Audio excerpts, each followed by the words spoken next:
thank you for joining me today. That's the chap who's just sort of let you into the group is my business partner, James. So he'll be there to answer any of your messages on the chat. And yeah, just thank you for coming. It's great that you could join us today for this panel discussion, which is called Discover the Secrets of Brand Success. And that's what I'm hoping we'll do today. I'm your host, Nicolas Ruston, and I'm joined today by a panel of brand and communication experts, and they'll help me explore the formula for brand success. This event is a precursor to my Art and Communication podcast, and that launches on the 18th of November, and it will include in-depth discussions with the guests that you'll meet today.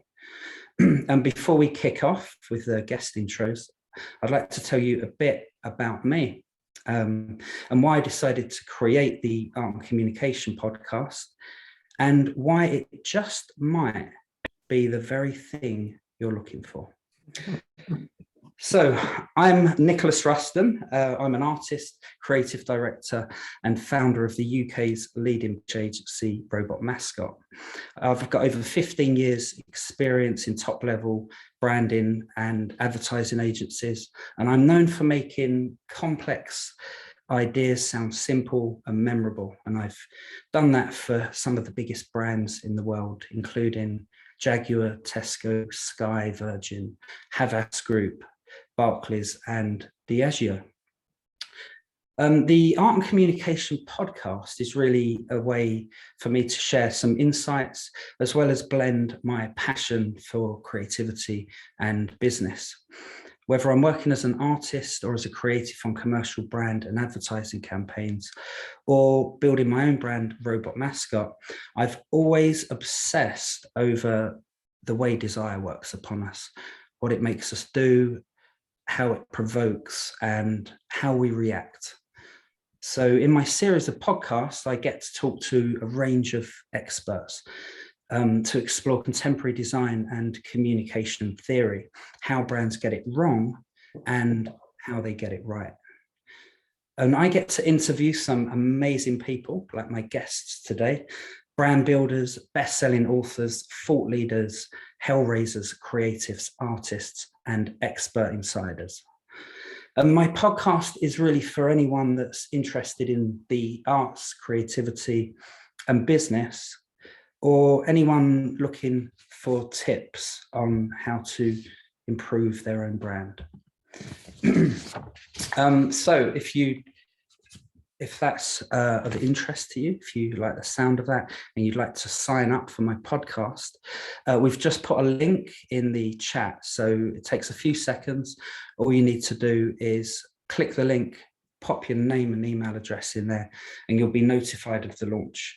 I should also mention that there'll be tons of prizes, a massive giveaway worth over £300 when the podcast launches, and tons of runner-up prizes too. So make sure you click that link and sign up today. I also want to thank all of you that purchased a ticket for good for today's event. That's a crucial part of Robot Mascot's vision for good. So just by being here today, you've helped us provide 2 years of access to life-saving clean water to families in Ethiopia, 40 days of early childhood education for children in Kenya, plus 140 days of financial and business training to women in Tanzania who are using the power of entrepreneurship to help themselves, their families, and their communities out of poverty. So a massive, massive thank you on behalf of all those families that we're supporting. So, as I've mentioned, I've got some amazing guests with me today. And I'd like to thank you all for joining me. So today's panel includes Robert Jones, Rosalind Davis, Orlando Wood, and Ashley Stokes. So to kick off, I wonder if, for the benefit of my guests, I could ask each of you to give me a short introduction about yourself. If we could start with Robert Jones, please. Well, hi, Nick, and hi, everyone. Thanks very much for inviting me to take part. I'm Robert Jones. I'm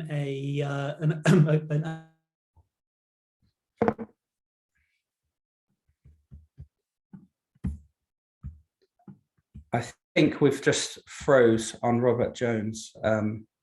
So, yeah, we've got a freezing situation there.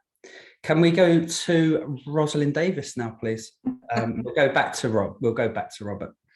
Yeah, hello, and hopefully this won't freeze. Hello, everyone, and thank you for coming, and thank you, Nick, for asking me, and for a great conversation for your podcast that everyone can listen to. You're very welcome.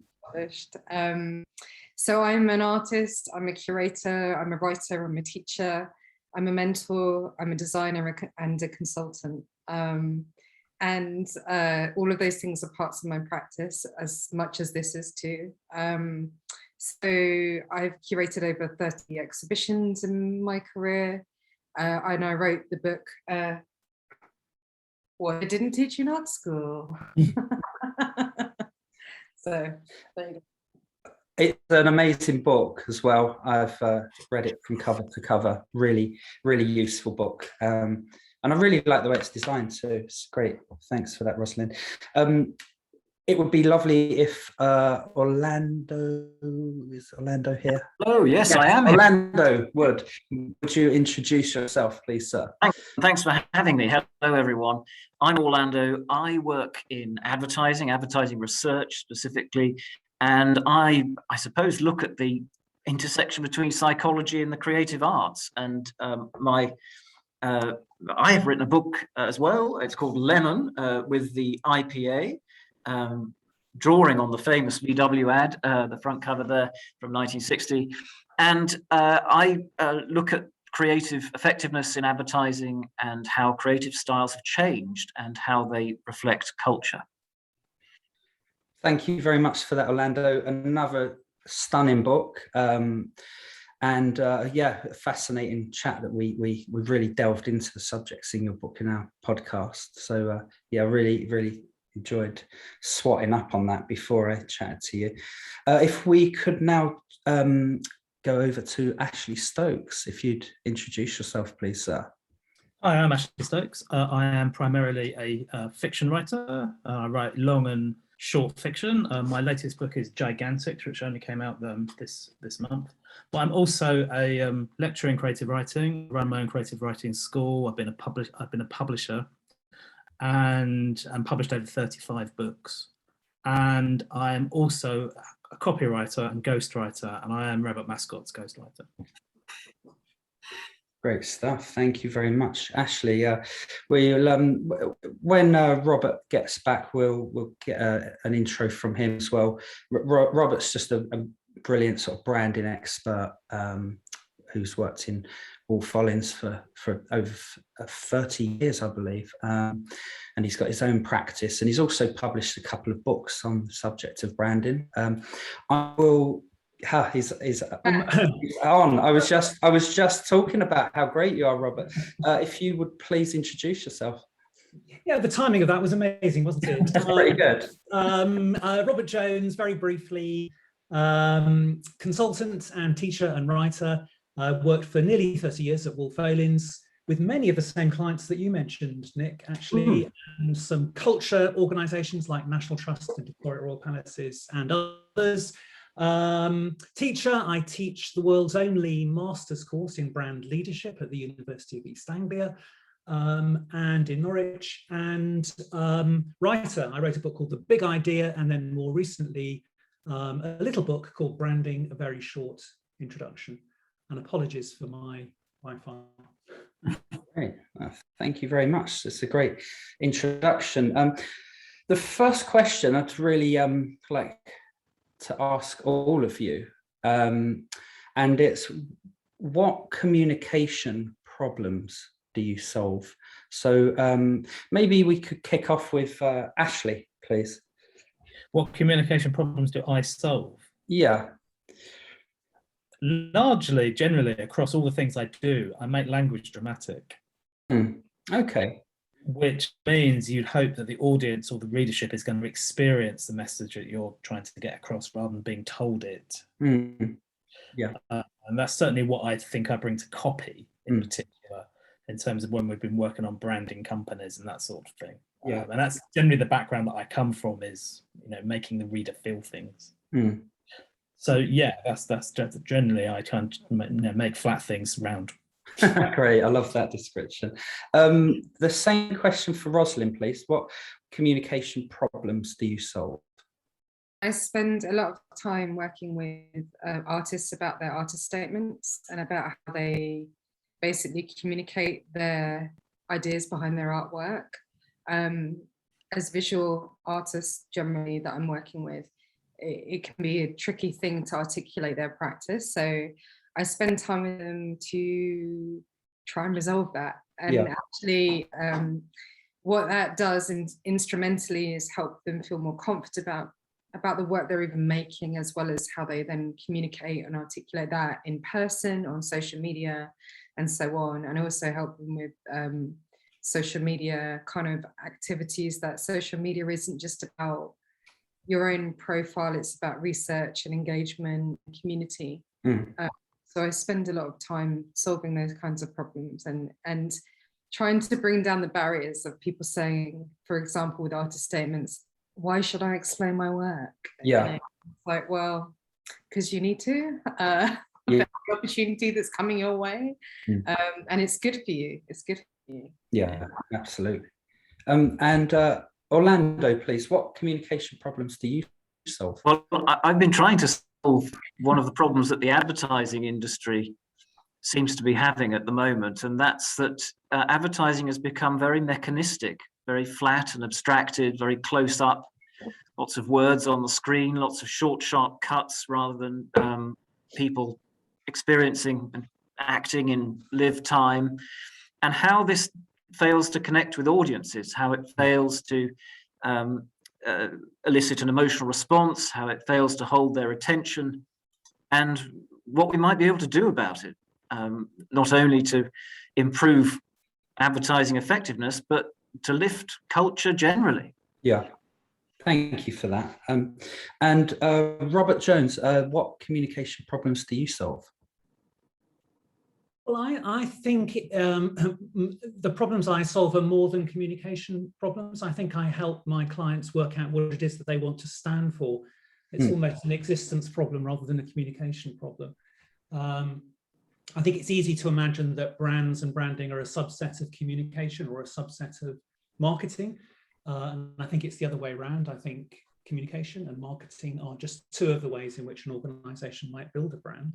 So they are, of course, it is sometimes just a communication problem, but it's usually something that goes deeper. Yeah. Are there sort of notable characteristics that you've noticed in brands that are successful? Yeah, I think they tend to have a really big idea that they want to stand for, or that they do stand for, and often it's an idea that kind of pushes the world on in some way. Like Tesla would be a great example of the way that it's changed the whole automotive industry, really. So I think that they're kind of big. I think the great brands are true, and they live up to what they claim, or what they claim follows on from how they live. It's based on reality, not just on messages. And then I think the last thing, which is the most interesting thing in a way, is that the most successful brands are shared by all of us in the culture that we live in. They're not just kind of commercial or corporate properties. They're part of our lives. One of the reasons that John Lewis is the pretty much only department store chain to be still around is because it's carved out a place for itself in British culture. That would be one small example. So those would be I think the three that I would point at. What about Orlando? Do you notice sort of certain characteristics that you would attribute to brand success? Well, I look at things from an advertising perspective, and I certainly agree that the best brands are, you know, that they form a kind of glue, a cultural glue that sort of we all sort of understand and appreciate and enjoy. And so, but you know, one of the things that it's become clear to me that brands do in their advertising that connects with people and that creates for a very effective brand building communication is basically human uniqueness in character, movement, voice, gesture, human connection, song, all of those things which sort of make us human, really. Those are the things that actually generate brand trust, that generate broad and lasting sales effects, and also that people remember because they connect emotionally with people, and emotion orientates our attention. Not only that, but it lodges things in memory, and it helps us to decide quickly between things in the future. So an emotional connection through, I think, humanity and aspects of humanity. Yeah. And Robert, have you noticed things when you work with a lot of brands and you sort of give them guidance and help, and what characteristics do you notice when a brand is broken, when a brand is unsuccessful? Well, I think when it's no longer has any relevance or resonance or excitement in the lives of the people that it wants to reach. And I think interesting that those people can be inside the organization. It can be employees just as much as customers. And I would say that probably more than half of my time is spent thinking about my clients' own people as opposed to my clients' customers, because the rot starts from within, if I can put it that way. And it's where, and you can tell, even just in the example of retailers, you can go into a store and from the atmosphere, the temperature, the climate in that store, whether the people there are really committed to that company. Yeah. And if they're not, then that brand is going to decline and eventually disappear. It's usually when they're bought into the brand idea, isn't it? The ethos, but that isn't necessarily a big poster statement on a wall. It's so much more than that. I think that's where a lot of people often don't get it, that branding is just so much more than those doctrines. Yeah. So yeah, what I've got a question for you, Ashley, please. Why is creativity good for business? Well, it seems to me, into my experience of talking to particularly smaller businessmen, that they don't necessarily understand what creativity is, or particularly understand what it can do for them. But really, creativity makes you stand out. It makes you distinct, possibly eccentric, but certainly thinking a little bit above the level of the normal, above the level of the normal, will give your brand just that extra elan that makes it seem like a real part of people's lives, rather than something that just simply is a vector for extracting money out of mugs. Yeah. And a question for Rosalind, please, on creativity. What does it even mean to be creative? Wow, that's deep.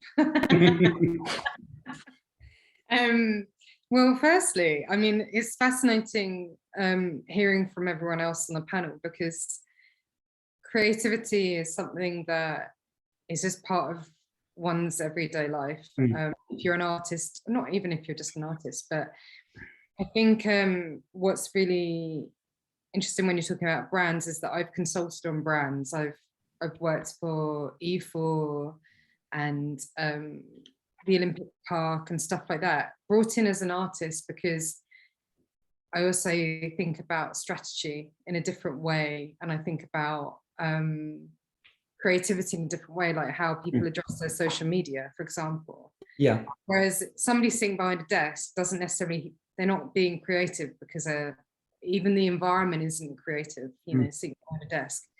And so it's like coming up with ideas, and like if you're an artist, you come up with multiple ideas all the time. And then you can use that in a really interesting business way, you know. Absolutely. I was only talking to James, my business partner, last night about that very thing.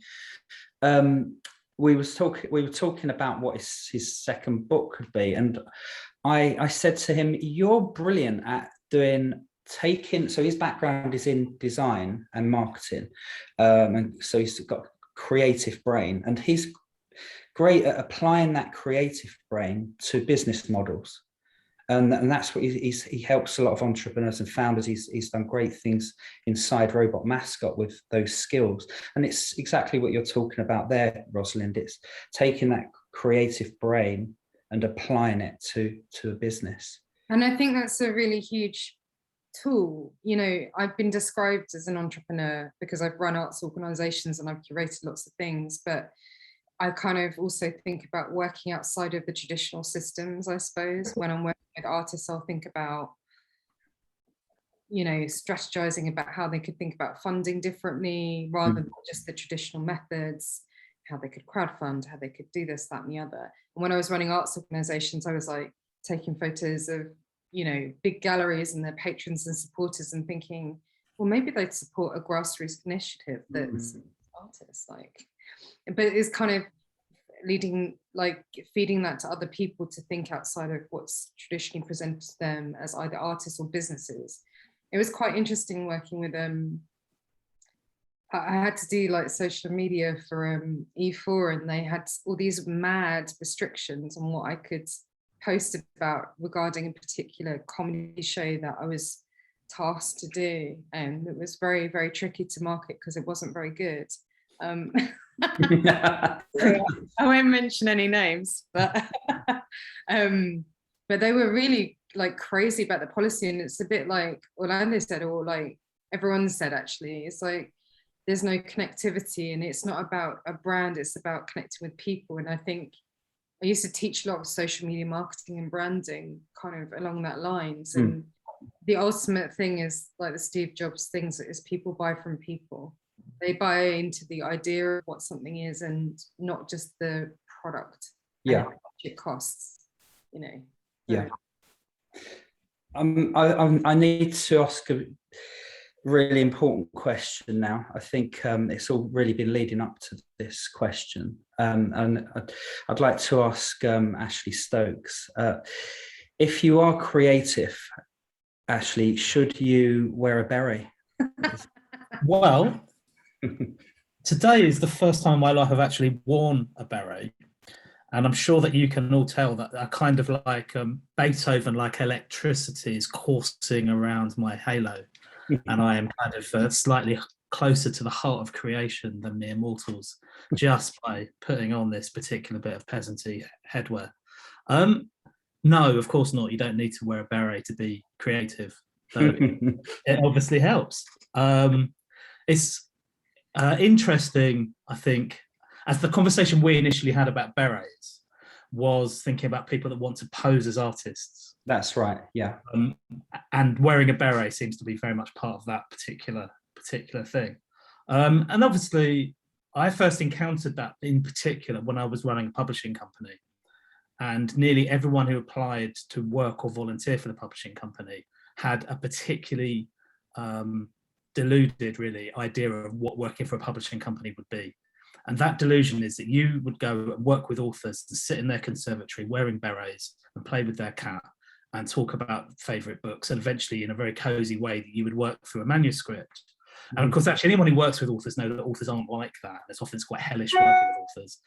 And also, like, I've never had anybody ever approach me to think about how you run the branding of a literary publisher, how you want to make money out of books. I'd like to work with you because we want to make money out of books. Never heard that at all. Nobody ever wants to work in sales. Nobody ever wants to work in marketing. Okay, there's a whole design thing in books, and that's a separate conversation. But really, most people, and I think it's probably the same in lots and lots of artistic businesses and brands, that people think it's an escape from reality rather than an engagement with reality. and actually going to become a character in your own cozy drama and wear eccentric clothes and berets and everything. And I would love that to be the case. But actually, we are talking about something which is a little bit more, it's both less and more rarefied than that at the same time. So yeah, so obviously I encourage everybody to wear a beret to copy my lead, but generally, no, you don't need to wear a beret. It looks pretty good. What's the, you told me there are 2 ways of wearing it. Could you talk me through that? Well, where I'm wearing it now, slanted to the right, is the classic European way of wearing a beret. But the coffee shop way of wearing a beret is to kind of slide it over the back of your head. I think that's more like American jazz musicians probably go for this type of look. I think I actually do prefer the more Frank Spencer-ish kind of to the side. But yeah, there are 2. Yeah, so there's branding in how you wear a beret. Nice. Yeah, what suits you best? And I think the side. You think the side does more, shows off my better side, doesn't it? Finds your face better. Yeah, I guess it's stupid now. It's the whole kind of artist myth, though, isn't it? The kind of that look. It's easy to fall into that trap. I spent a lot of time working with on advertising characters. I think there's room for a beret mascot somewhere in the world. I think they've seemed to have disappeared, advertising characters, but there's room to bring that back, I think. But the thing is that if you put artists on an Instagram or a text, it comes up with a beret and a palette of paint. Yeah.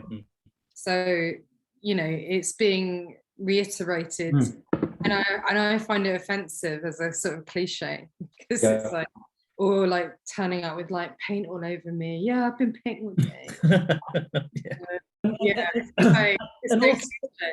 Also because the really important thing for creativity is that you have a bunch of people with very different hats, not everybody wearing a beret, and exactly. I think people often think that creativity is a property of individuals, kind of individual geniuses.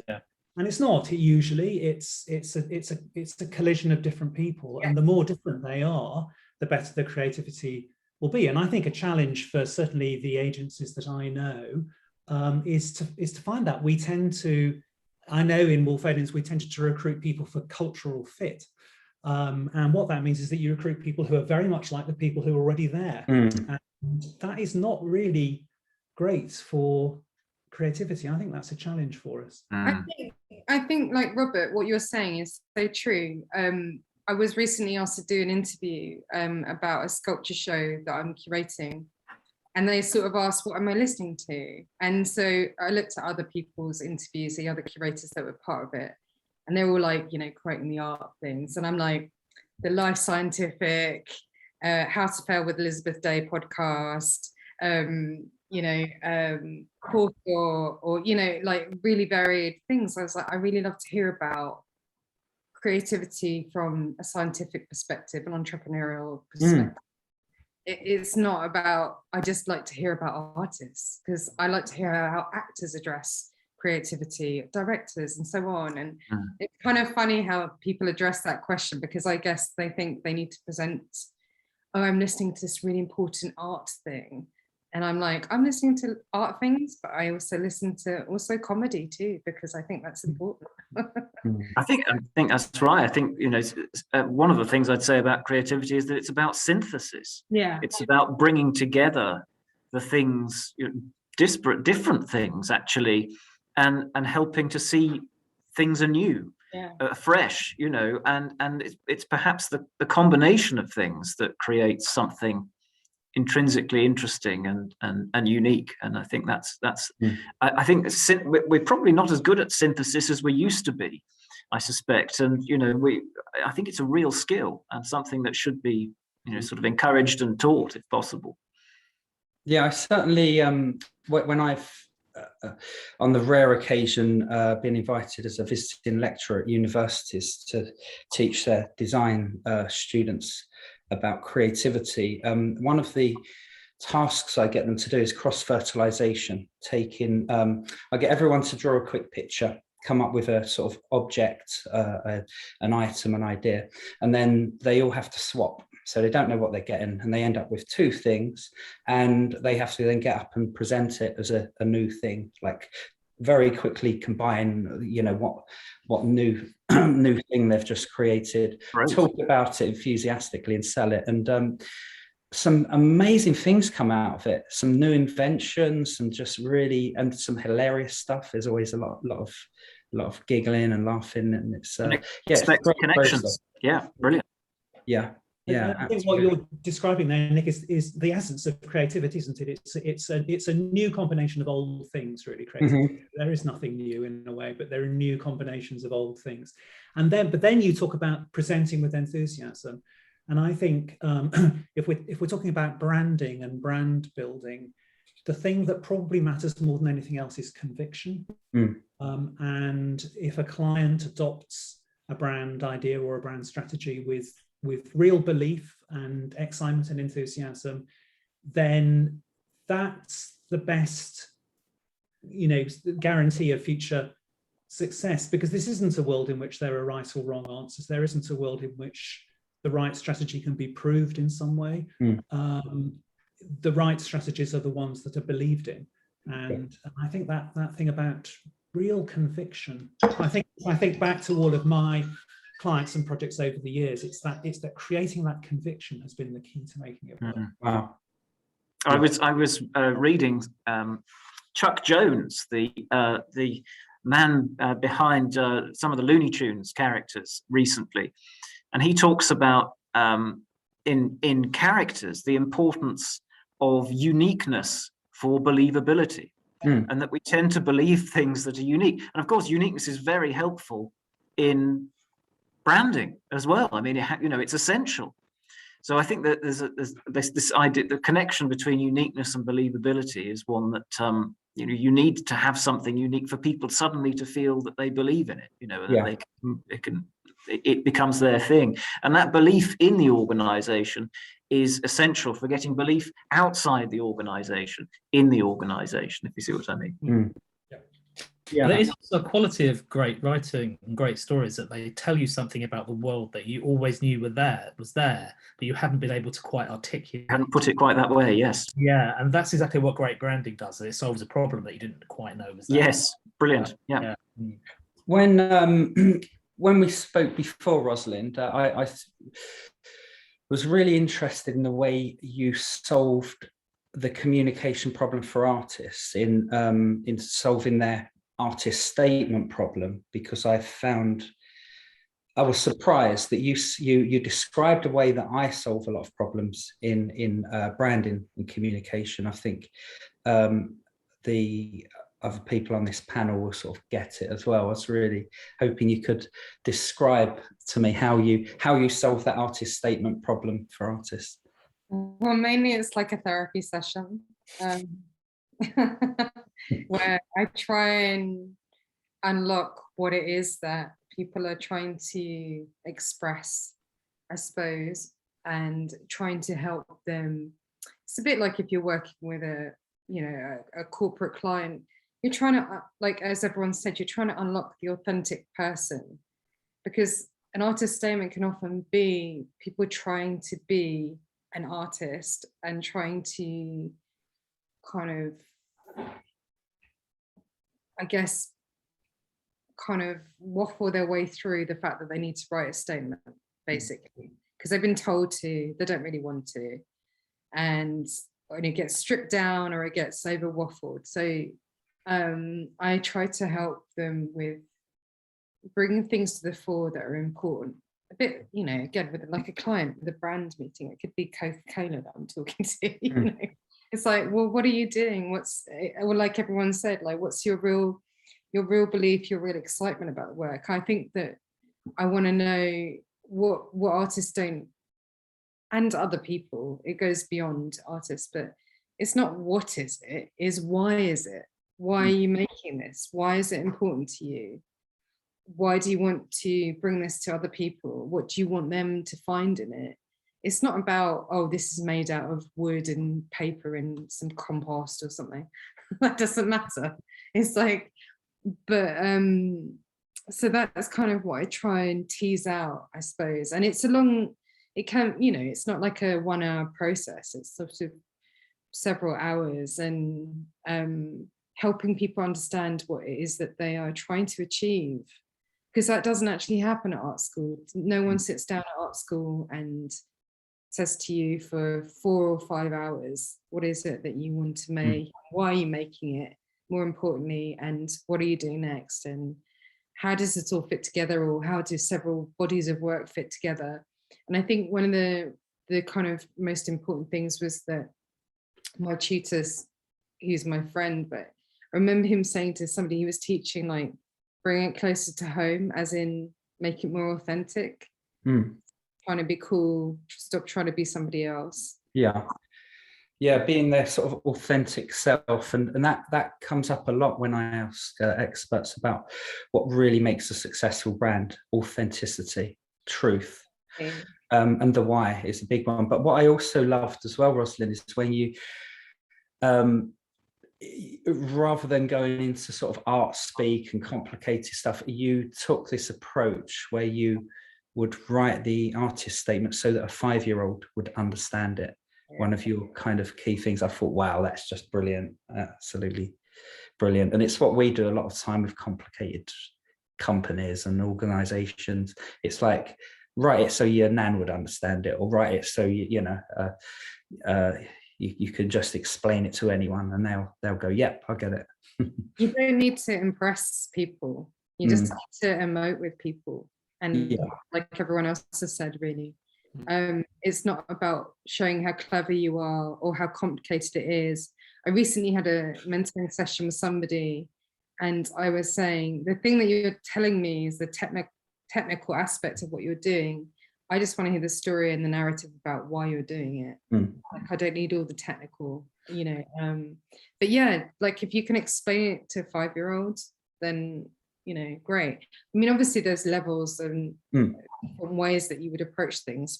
There's a reason why every public museum has a little explanation by every artwork, is because people want to understand it more. Yes, of course, you can just go and read it and look at it and you have your own observations, but there's also a reason why we want to know more. It's because like, if I watch even a TV program that I love, or a film, I want to know more. I want to know what the director's thinking about. I want to know what the actor. I'm like a total research beast. I mean, like, I'm like, why did they think of this? What are they doing? What was, so yeah, I think it's a very natural thing. And I think the whole, like, untitled, leave it up to the viewer is kind of I know it's not a laziness, but I think it, in a way, because that sounds like a negative word. However, I think it's very important that people engage with their audiences as an artist, as a creative, in whatever capacity, and you think about, as everyone said, who is your audience? Are they interested in what you're doing? And the things that, as a curator, when I've sold work as an artist or a curator myself, is they like the story, the narrative, the person behind it. So you have to engage with that. And actually that's what makes it come alive. Like, who wants to just sit around and go behind an untitled artwork that somebody just looks at and you don't engage with? I mean, that's sort of, that's the least enjoyable part of being an artist or creative. Absolutely. I've got a question for Robert and then Orlando. Same question, please. What's the most important trigger for brand memorability?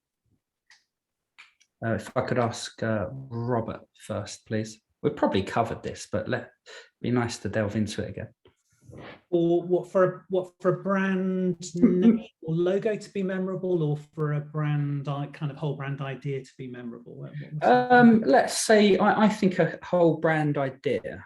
Yeah, I think. I think it's very much what Rosalind's just been talking about, that that it's got to come from within the organization. It's got to somehow capture what drives. It's very much like asking the artist, why did you make this work? What is it that excites you in this organization? What gets you up in the morning? But then also a kind of simplicity, but also humanity. So I think a lot of what I do is listen for clients using non-corporate language and then grab onto that and say, yeah, that phrase, let's build on that phrase. That's the thing that we're going to work with. Not any of the official stuff that you'd put on your website. Let's think of that phrase. And you know, that's what makes things stick. And one of my very first clients was Diageo, and the brand idea for Diageo, about everyday pleasure everywhere, is still pretty much what they talk about. Yeah. Compared with an incredibly complicated corporate brand idea that we did for PwC, which I've forgotten, and so has everybody else. Yeah. You know, it's never going to stick.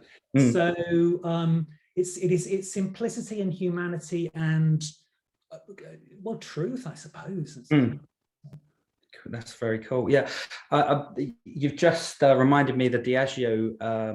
I worked on Jose Cuervo, and I discovered in the meeting that they bought an island, a tropical island. So we named the island Cuervo Nation. We came up with a kind of whole banana republic political system, and we just promoted this island that you could win your own island, big party with your mates, and yeah, it was absolutely bonkers. A lot of fun. We actually came up with the name Diageo, which did you? Oh, cool. Familiar now, but got ridiculed at the time, which is another good sign of something memorable, is that it gets ridiculed to begin with. Yeah, that's a really good point. Yeah, you worked on the Olympic branding as well, didn't you? The Olympics, which got ridiculed a lot in the media, and the Tate Modern as well. Yeah, it's a great. I love that we've captured that statement from you, because I call it the sort of sweaty palm syndrome. You know, it's when the client sees the work that makes them very nervous, they get uncomfortable. That's usually the one they should buy, they should go for. That's true. Yeah. So yeah, Orlando, what about yourself? What's in your opinion the most important trigger for brand memorability? Well, I think you know, looking at it from an advertising perspective, as I do, it's, as I said earlier, it is something to do with human uniqueness and character, movement, gesture, the voice, all of those things, because they hold our attention and they elicit an emotional response, and they therefore sit, you know, in our long-term memory. And so I've done quite a lot of work on what I call a fluent device, which is a sort of recurring character that's used again and again and again in advertising, a bit like you know, I don't know, the M&M's characters, for instance, or a recurring human scenario, like, you know, you're not you when you're hungry, for Snickers. So those I say fluent device because they're very fluent for us. They're easy to process, they're easy to remember, and they speed recognition, you know, and they help us to remember things quickly. So when we're next thinking about, you know, whatever it is, you know, what confectionery bar should I buy? You know, it's Snickers that pops to the top of your salient set. So these recurring characters, recurring scenarios, which, by the way, have been disappearing in advertising over the last 15, 20 years, jingles too, that sort of thing, it really sticks in our long-term memory and helps us to, you know, instinctively choose one thing over another, because it creates a sort of positive affect in us, and we choose one thing that, you know, that we like more than the other one because of that. So I would say it's a, you know, consistently used living thing, or something that a scenario that involves a living thing that you know, conveys something of the character of the brand at the same time. And that means creating something unique and believable, and something that actually entertains. And entertainment is absolutely central to brand building advertising, and something that people overlook and have certainly seem to have forgotten about. It's something that I encourage a lot. It's interesting that you mentioned a jingle there as being very memorable. In you probably remember this in the podcast interview. I've asked every guest on there to close their eyes and think back what advert pops into your head, and they usually sing. They usually sing a jingle. Some of these guests I haven't spoke to before, but they're comfortable to sing in front of me. It's just that those memories are lodged so deeply. It really just stays, doesn't it? Songs do, and music does. It's one of the last things to go. And actually, for those people who have, this is talking about the brain briefly, those people who have left hemisphere strokes or lesions, left hemisphere tends to deal with language principally, where the right hemisphere is involved in some way. What you find is that they can still sing, and they can still remember songs even though they can't speak. Yeah. And the right brain helps to lodge things in long-term sort of episodic memory, memory of experiences, whereas the left brain's more to do with sort of semantic memory of facts in the public domain, if you like. And so it's this sort of right brain perspective, this right brain way of seeing the world, which means people, characters, the living things happening in a defined space, in lived time. All of those things are the things that really stick with us and stay with us in our episodic experiencing memory, if you like. And that's why they're so important in advertising, and yet they're hardly ever used in this sort of technological age, which has drummed out some of the vitality from advertising. We've got a question from one of our audience. What's the best brand campaign? Yeah, and I wanted to answer that for me. I saw you've put an answer in there. So it's to all the panelists. What's the best brand campaign that the panelists have experienced? Ashley, what's the best brand campaign you've experienced? I can only really go back to those things I really remember well from when I was a child, because they've stayed with me the longest. So things with the kind of quirky characters and jingle is things like for MASH, Get Smash. The Smash Martians. Yeah, Smash Martians. Yeah, Smash Martians. Yeah, brilliant. Definitely. Great. And Kiora, but things like that. Both by the same man, John Webster. Yeah, those are fantastic. I still remember those. Am I right in thinking he created your book cover, Orlando? He didn't create the book cover. That was Adrian Holmes. But John Webster was a legendary creator of characters. He also did the Crest Bear, which was back in the early 70s. He did the Hofmeister Bear as well. With John, people said, it wasn't so much will this campaign have legs, but does it have 4 of them, and are they furry? He created a lot of these characters, so memorable, and the John Smith's characters as well. So brilliant. Nice. And the same question for you, please, Robert. What's the best brand campaign? Also goes back quite a long time. The launch of Orange, the mobile phone network. This is one of the first things I was involved in. Well, Waylands, the ad agency, was WCRS, but the future's bright, the future's orange was a very clever way of launching the brand name, but also responding to the anxiety that people then felt about technology and mobile phones, and people didn't think they were for them. It's hard to imagine now, but they were scary things. And the future's bright was a reassuring contrast to that. So it's a very clever piece of a very clever line, but a beautifully put together advert as well. So I'd nominate that one. And Rosalind, I see you've put one in there. Always a sanitary towel advert. And is that have you done a link to the video as well? I've done a link to the video. It's something I kind of discovered when I was teaching social media marketing and branding and stuff. And always is we have an all-male panel apart from me. So always is a sanitary product for women for when they have their periods, something people don't really talk about, or they're either seen roller skating in white pants to show their absorbency.